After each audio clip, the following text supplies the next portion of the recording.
नमस्कार दोस्तों, मैं हूं राजेश सिंह और आज हम बहुत इंटरेस्टिंग बात आपसे करेंगे। छोटी छोटी बातें लेकिन बहुत इंटरेस्टिंग होगा। जैसे खुशी, ये आपके हाथ में नहीं है, लेकिन मुस्कुराना आपके हाथ में है। लेकिन यकीन माने, अगर आप मुस्कुराते रहेंगे तो खुशियां खुद ब खुद आपके जीवन में आ जाएगी। दूसरा, योग्यता। योग्यता आपको महान बनाता है, लेकिन चरित्र से आप महान बने रहते हैं।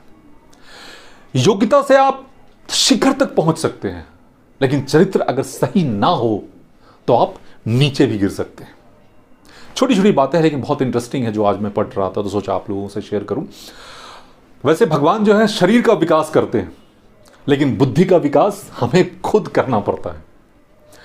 वैसे अगर आप गलत कामों पर अगर आपका कंट्रोल हो और अच्छे काम पे कंट्रोल ना हो, वो खुद ब खुद हो आप करने लगे, तो यकीन करें आपको आगे बढ़ने से कोई नहीं रोक सकता। वैसे एक चीज और मैं पढ़ रहा था कि जैसे अगर 1 लाख रुपए आपके पास हैं और अगर 20-20 हजार अगर आप किसी बिजनेस में लगाते हैं, तो आने वाले समय में 2-4 महीने में 8 महीने में ये उम्मीद किया जा सकता है या संभव है कि आप 25,000 30,000 कमा सकते हैं महीने का। ठीक इसी तरीके से कैपिटल रूपी समय का जब आप इस्तेमाल करते हैं, जब इन्वेस्टमेंट करते हैं, तो ही आने वाले समय में, अगर आप स्टूडेंट हो या किसी चीज की तैयारी कर रहे हो, तो ही आने वाले समय में उम्मीद किया जा सकता है कि आप कुछ बेहतर बनेंगे और कुछ अच्छा कर सकते हैं। इसलिए समय का इस्तेमाल जरूर करें। एक बहुत इंटरेस्टिंग चीज पढ़ रहा था, ऑस्ट्रेलियन फौज में जब उन्हें भर्ती किया जाता है तो उनका यह ट्रैक देखा जाता है कि वो कितनी बार बाउंस बैक हुए।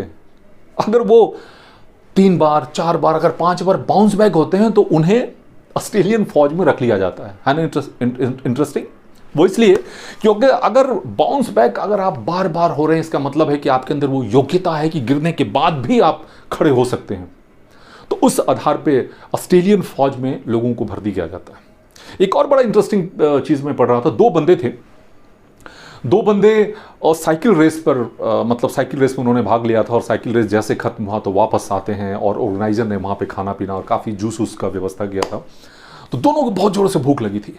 एक ने कहा कि भाई चलो खाते हैं, दूसरे ने कहा कि भूख तो मुझे भी लगी है, लेकिन मतलब इतनी भीड़ भाड़ में कैसे जाऊं मैं, मतलब मैं नहीं खा पाऊंगा। मतलब दोनों को भूख लगने के बाद भी एक बंदा रुका रहा, दूसरा बंदा गया और 40 मिनट के अंदर मस्त खाना पीना खाकर जूस पीकर वापस आ गया। अब जब दोनों घर जा रहे थे तो एक ने दूसरे को कहा, जिंदगी भी भाई इसी तरीके से है। जब किसी चीज को हम पाना चाहते हैं ना, तो जैसे आज तुम्हें भीड़ दिख रहा था, भीड़ रूपी ऑप्टिकल्स बहुत सारे आते हैं, लेकिन अगर हम अपनी चीजों को ही अगर फोकस्ड करके अगर उसे देखते रहे ना, तो जो ऑप्टिकल्स हैं फिर वो दिखता नहीं और आप उस चीज को अचीव कर लेते हैं। आज के लिए इतना ही काफ़ी है और फिर हम अगले वीडियो में मिलेंगे। अगर अच्छा लगे तो शेयर ज़रूर कीजिएगा, अगर सब्सक्राइब नहीं किया है तो सब्सक्राइब करें। फिर से मिलेंगे। नमः शिवाय, गॉड ब्लेस यू, बाय।